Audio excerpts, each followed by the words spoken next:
In this video, we are going to look at the Burp extension Piper's Intruder payload generators. These are really quite simple.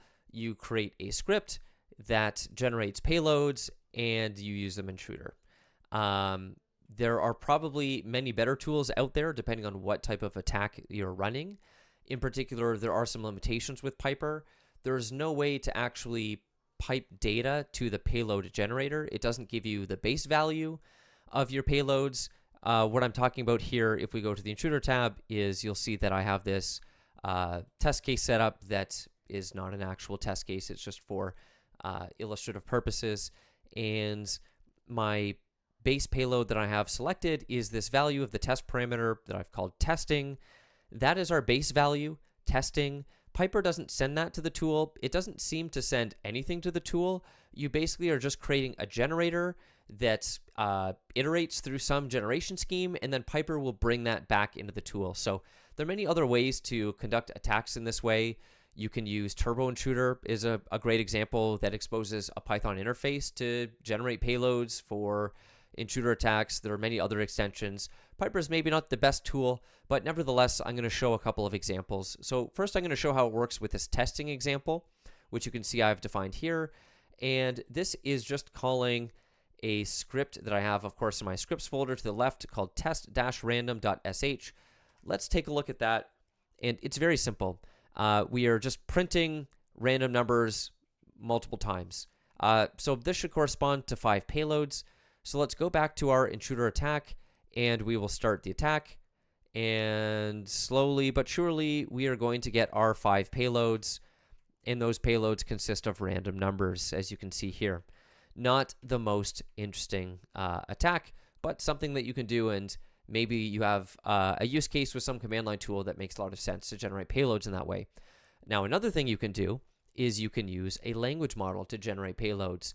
This is something that I might not necessarily recommend because the amount of processing power is probably going to be quite substantial, and depending on your billing situation, how you're charged per tokens and using that API, you could probably quickly go through a lot of tokens and it could be quite expensive. So you'll want to be very careful with this. In this case, I'm just running my local script LLM-similarity.sh. Now, despite the caveats and all of my warnings, I think this is actually one of the few interesting use cases for using an LLM in a generative capacity to create payloads. So oftentimes you'll see different naming conventions and patterns, and the classic approach, if you want to discover other valid names, is to either guess them or to find out what that structure is and maybe try and brute force those with an English language dictionary or something of that nature. So let me give you a quick example, and I'm just going to edit something here. I'm going to use this as a notepad right here. Let's say you're trying to iterate API functionality, and you've got something like get user, and you discover some other objects in the system. And so you have a process of discovery and intuition that leads you to change this to, hey, what if we can get other object and whatever else? And this is a fairly standard naming convention for APIs, but you might also come across many more unconventional naming conventions, and I've seen many of these, and sometimes it can be actually quite challenging to conceive of what might be worth, if we don't actually have the API spec or documentation, what might be worth guessing to actually identify some exposed functionality. And this could apply not just to API methods, it could apply to data objects or any kind of naming system that is used to identify something where you want to discover other valid names.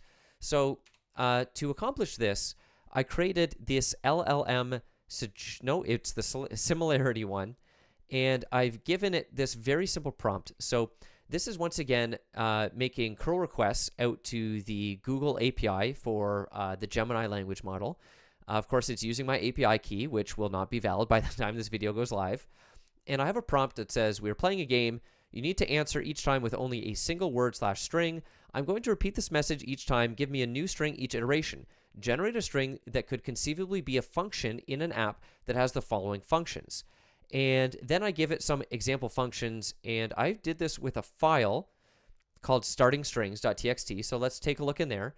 So that gives you a mechanism. I like having these separate, so it's just kind of easy to save new entries in here. And I've just put in there get user, put domain, fetch data. It's a very uninteresting example, and one where you're probably not going to get your return on investment in using a language model, but nevertheless, it shows you how you could use this type of capability. There's probably also a better way that you could prompt this, but I haven't exactly tried very hard to refine this. Again, this is a proof of concept. So we're taking the prompt, we're taking those starting strings that we're seeding it with, and then we keep sending that same prompt and hoping that it'll generate us a different conceivable function that we can then submit within an intruder attack to try and discover additional functionality. One thing that's very important related to usage of the language model or whatever API you're using is I've also added this variable number of iterations in order to cap the number of iterations that we're going to run. You could do this indefinitely if you really want to, but you probably don't.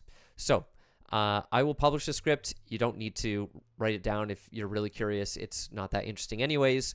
But what I'm going to do now is I'm going to go back to Intruder. And of course, we have our payload type. I didn't mention this before, but we have it set to extension generated because we're using Piper.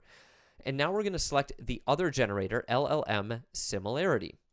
So I go back over here and I click select generator, and it's going to be slow because for some reason Piper is very slow when using the UI. And I'm going to click LLM similarity. Of course, I'm going to click OK. And this obviously does not apply to this situation here. Our attack has no relevance to this application. I'm just using it as a demonstration. Keep that in mind. I'm going to click Start Attack, and now we wait. Those requests go off to the language model, and look at that. It's working pretty quickly, and it's giving us some valid possible payloads. Now, this is an interesting one. I actually haven't encountered this before. It gave us a duplicate, right? So I think that shows us a big limitation with that approach to prompting. Language models are probabilistic engines, and you set it up in the same way, you're going to get something very similar. So I think it's very likely that you might quickly go through the more unique results with that prompting strategy. Maybe there's something else that you can use. I don't know. But it does give you some valid options, right? So this is an attack that I think probably could work under certain situations. Whether it's better than doing it manually and using your intuition and using your effort to discover functionality or whatever else you're trying to discover based on your knowledge of the application and your knowledge of applications broadly, I don't know. That's questionable. As with many security implementations of large language models, there's not much of an evidence base to suggest that it's superior in a lot of cases, but it's something nevertheless that you can play around with, and maybe you can find different additional refinements to this that work for your cases. I think importantly, thanks to the Piper extension, it gives us a very easy way to integrate with a language model of our own choice in Burp directly into Intruder. Now, of course, you can do this with any extension that allows you to integrate with Intruder programmatically. You could do this with Turbo Intruder, for example, because you're working with Python scripts. So you could just create a Python script that does the same thing. But I thought that this one was a very simple way to do it. And that's it. That's all there is to it. Hope you find it valuable, and hope you can find a more effective way to use it than I did here.